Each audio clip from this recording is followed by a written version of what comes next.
Bistado ang operasyon sa Pilipinas ng isang umano'y Chinese-Russian sex ring.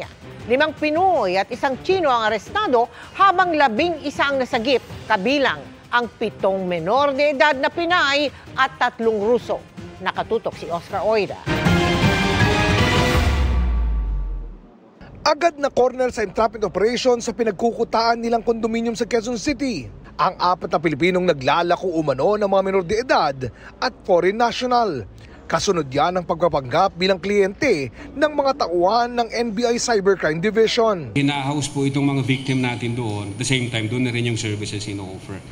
Sunod namang nadakip ang isa pang Chinese at isa pang Pilipino sa harap ng isang hotel sa Parañaque. Nirimit nung mga bugaw yung supposedly na kolekta nilang bayad sa mga operatiba natin. May operatiba tayong nagpanggap na kliyente and then binayad nila yung ano natin, yung mark money natin. Itong mark money natin, trinage natin, it was remitted dito sa isang Chinese at saka sa Pilipina na girlfriend niya.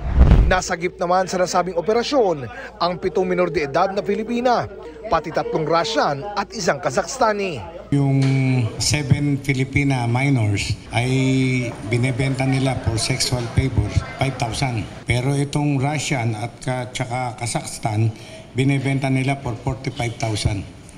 They are selling them through internet. Ang mga suspect ay hawak mono ng malaking Chinese at Russian organized crime groups na nagpapatakbo ng sex ring sa iba't ibang bansa sa Southeast Asia hanggang Middle East. Sinubukan silang kuhanan pero tumanggi magbigay ng pahayag. Mayroon silang group ng mga human trafficked persons dadalhin sa Pinas. After 2 to 3 weeks, ililipat naman nila yung grupo na yan, either Thailand, Singapore, Dubai, China. So may ibang grupo na naman napapalit. So parang umiikot to para hindi magkaroon ng familiarity ng mga human trafficked victims natin.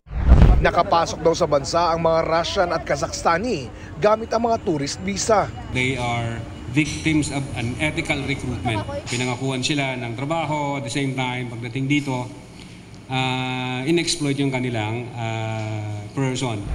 Na-turn over na sa DSWD ang mga menor de edad na biktima. I-refer naman daw ng NBI sa Bureau of Immigration ang mga foreign nationals na na-rescue. Para sa GMA Integrated News, Oscar Oida, Nakatutok, 24 Oras.